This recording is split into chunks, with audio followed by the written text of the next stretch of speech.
Now, President Trump is not happy that his first attempt to pass major legislation had essentially failed. It blew up in his face. He got, he tried going after Ryan, saying, "Oh, you're gonna get challenged. You're gonna get primary. All this stuff. We're coming after you if you don't vote for my health care bill." Well, what happened? They didn't vote. They didn't even get a chance. They knew they were going to get the votes, so it was pulled. Okay, not going to get enough votes, especially from the far right Freedom Caucus. Now, of course, we know old default lies with the Republican Party, yet publicly Donald Trump, well, he's going to go and he's going to put the blame on the Democrats for this bill crashing and failing. Let's take a look at that. We were very close. It was a very, very tight margin. We had no Democrat support. We had no votes from the Democrats. They weren't going to give us a single vote, so it's a very difficult thing to do. I've been saying for the last year and a half that the best thing we can do, politically speaking, is let Obamacare explode. It is exploding right now. It's many states have big problems. Almost all states have big problems. I was in Tennessee the other day, and they've lost half of their state in terms of an insurer. They have no insurer, and that's happening to many other places. I was in Kentucky the other day, and similar things are happening. So Obamacare is exploding with no Democrat support. We couldn't quite get there. We're just a very small number of votes short in terms of getting our bill passed. Let Obamacare explode, but it's exploding right now. Look at it. It's exploding. I mean, duck down. You got to hide. Get out of there. Get out of there. Exploding. It's exploding right now. No, it's not. I'll explain. There are some significant issues with the ACA, of course. I'll get into that, as I always do. I have to reiterate these points. But it's the Democrats. Why did the Democrats vote for our repeal and replace bill to get rid of the Democratic plan? Why won't they vote with us? I don't understand. I'm sorry. I didn't realize it was the job of the Democrats, the opposition party in this case, to vote for your legislation. I didn't realize it. I'm sure he didn't understand. Like, why didn't they vote for it? Why? I don't get it.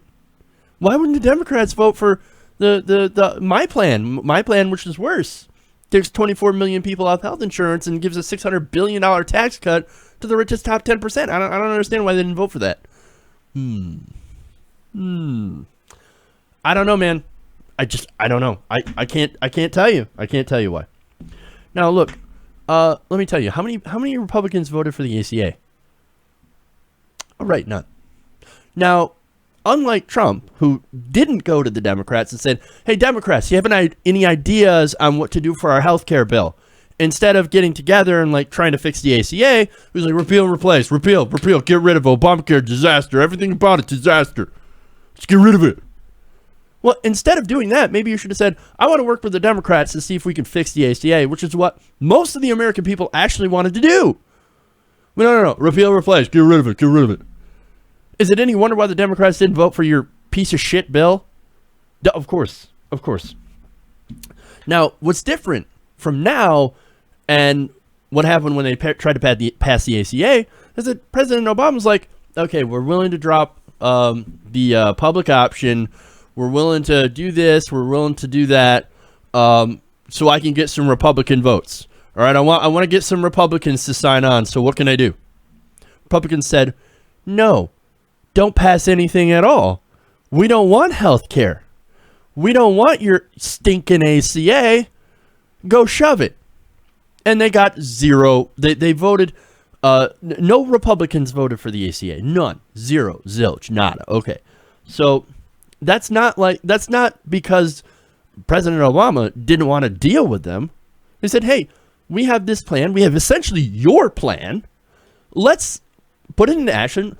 Let's have some more of your ideas. I mean, yes, we're already using your plan, but we would like some input from you. And the Republicans said, absolutely fucking not. We are not going to do anything. We're just going to continuously try to block you. And then we can use it against you politically by saying, oh, you rammed this bill down our throat. You rammed our own bill down our throats. How dare you? Ugh. That's what's going on here. Now, it's funny. They had this absolute failure when the Republicans had the House, the Senate, and the White House, and yet they still could not get this thing passed. Not because the Democrats are blocking it. That's because they didn't have enough votes. Losers. Fail. Couldn't get this passed. Child, baby, sad. He blames the Democrats. Now, that's Trump on the outside, right? That's public Trump. Well, inside, in the White House, according to insiders, he's actually really, really pissed at the Republicans, especially Paul Ryan, for this failure. Now, this is from the Daily Beast. Quote, Trump wasn't just sanguine about this loss. He was red hot, livid. Trump reportedly pushed for the vote to happen on Friday afternoon to publicly humiliate disloyal Republicans on live television. That, of course, sounds like 100% Trump. Oh, you're going to dare not vote for my bill? I'm going to publicly embarrass you. But, of course, it didn't happen. It turned out that Donald Trump was the one that got incredibly embarrassed. Nevertheless, his chief strategist, Steve Bannon, told Trump, hey, look, the Republicans that don't vote for your bill, you know what we're going to do? We're going to keep a shit list.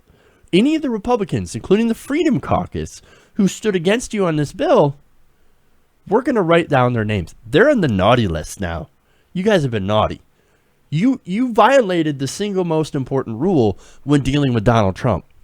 Loyalty. You don't pass the loyalty test. You are not loyal to us. You're loyal to your own ideology. Fascinating. In fact, really, really interesting. This is getting really interesting. Now, on Trump going after Republicans, right?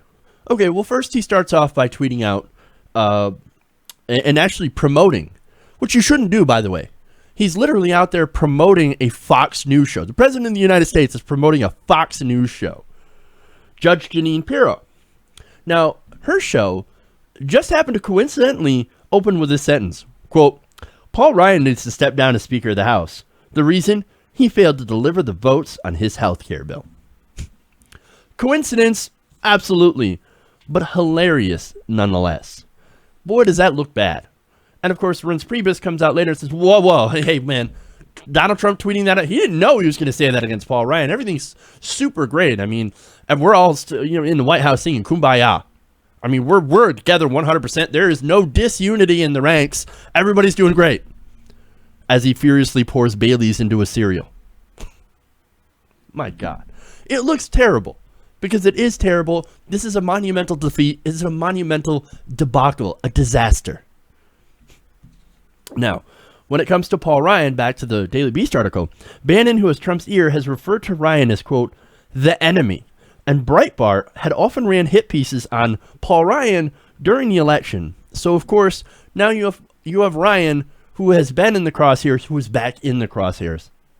Not only that, but Trump also tweeted out, mockingly, of course, Democrats are smiling in D.C. that the Freedom Caucus, with the help of the Club for Growth and Heritage Foundation, have saved Planned Parenthood and Obamacare.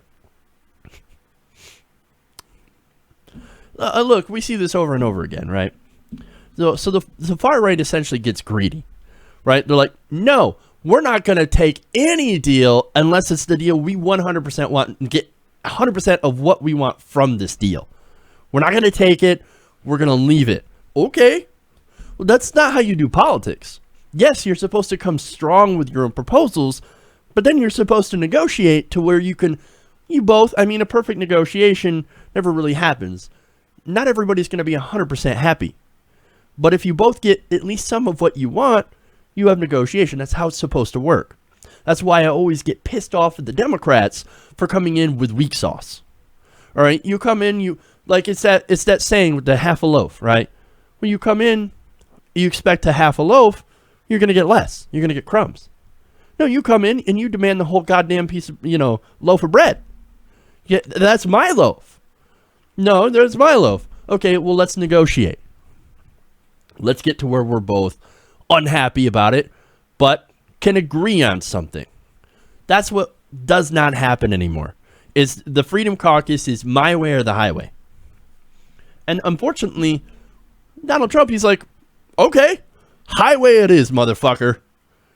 That's what we're doing. We'll pull the bill.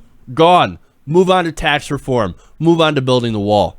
And really, tax reform is probably something the Freedom Caucus is going to absolutely love anyway. But we'll see. We'll see where that goes. Because if this doesn't already show the huge divisions inside of the Republican Party between Donald Trump and the far right, I don't know what does. Now here's the other thing, right? Now, the Freedom Caucus expected Donald Trump, I think, to negotiate like Barack Obama, for example. Now, remember, Barack Obama, during the debt negotiations, for example, he put on the table change CPI for Social Security. You know why we didn't get that? Because, again, the far right overreached. He was willing to put Social Security cuts on the table to cut the deficit. The Freedom Caucus said, no. The cuts aren't draconian enough. And that's the thing. The Freedom Caucus is extreme. And now, ironically, thanks to their obstinance, the ACA is actually safe for now. Now, Democrats, you shouldn't just be having a celebration. You shouldn't just cheer immediately. Why? Because we can't just keep the ACA as it is. There are some serious issues. It's not exploding, but it could be improved. Or, for example, expanded into Medicare for all. I mean, that should be the goal here, right? That is truly universal coverage. Donald Trump says, I want universal coverage. Well, that's the only way to get universal coverage, is through a single-payer Medicare for all plan. Now, Trump, of course, is unlikely to do that because he doesn't care about policy. He doesn't know. All he cares about is winning. I want to win. We want to win. Let's win more. Right? It's all about winning. It's all about the appearance of winning. So he doesn't care what kind of legislation gets forward. Now, the Republicans in Congress, they actually do care about policy. They want policies that hurt poor people and help them, help the rich, help their donors. So they're not going to go for anything like a single-payer system. So, but other than that, look, Obamacare not exploding. Even with all its faults, it's not doing that.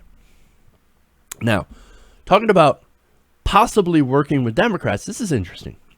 Now, Reince Priebus went on Fox News Sunday, and he said, quote, I think it's time for our folks to come together, and I also think it's time to potentially get a few moderate Democrats on board as well. Oh, interesting. So now what they're looking to do is they're trying to get the centrist corporatist Republicans, well, they're all corporatists, but the more moderately corporatist Republicans that do want to have some of these deals and are not as ideologically bound as the far-right Freedom Caucus, to go and make some deals with the corporate Democrats, which would involve, of course, cutting taxes for rich people. Maybe not as much as the Freedom Caucus wants, because, again, their greed knows no bounds. The greed of the Koch brothers, who fund these right-wingers, these extreme right-wingers and these extreme groups, or through these extreme groups, they want it all. And the moderate Republicans are like, hey, I love tax cuts. I want more tax cuts, but I also don't want to be murdered in 2018 at the polls. So we got to do something. We got to give something to our constituents to make sure that they've got something and some reason to vote for us, so we don't completely take away their health care, because it turns out that kind of polls bad. But anyway, so that's interesting because it telegraphs what they're doing next. And of course, I mentioned that earlier, and that's tax reform.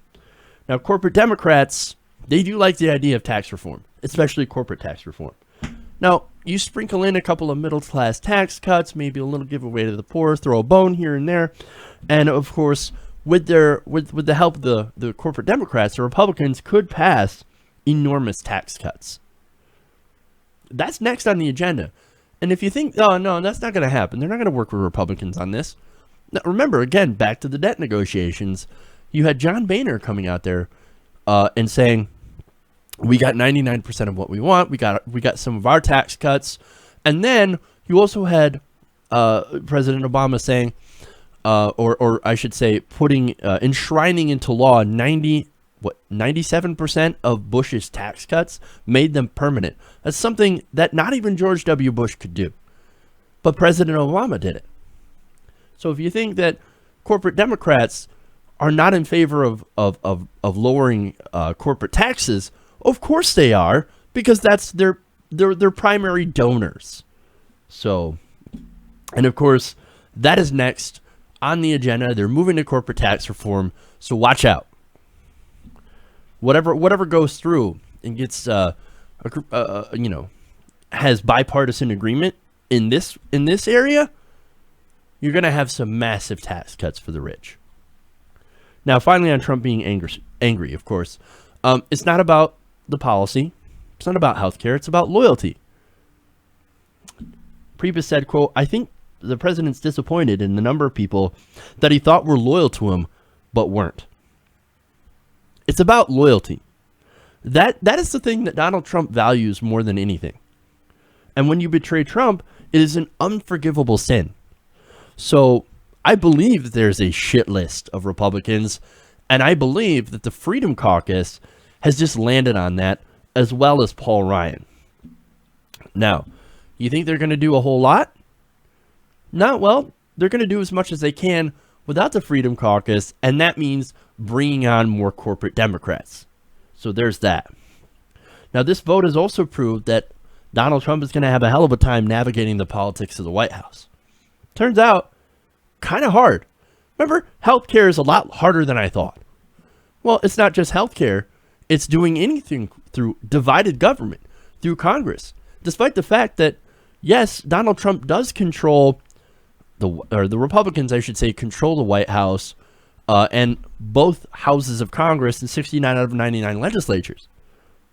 But even so, the big divisions within the Republican Party are going to be a lot more difficult than getting consensus with a divided government, especially when you have the Democrats that are, of course, bending over backwards to try to make any sort of deal with you.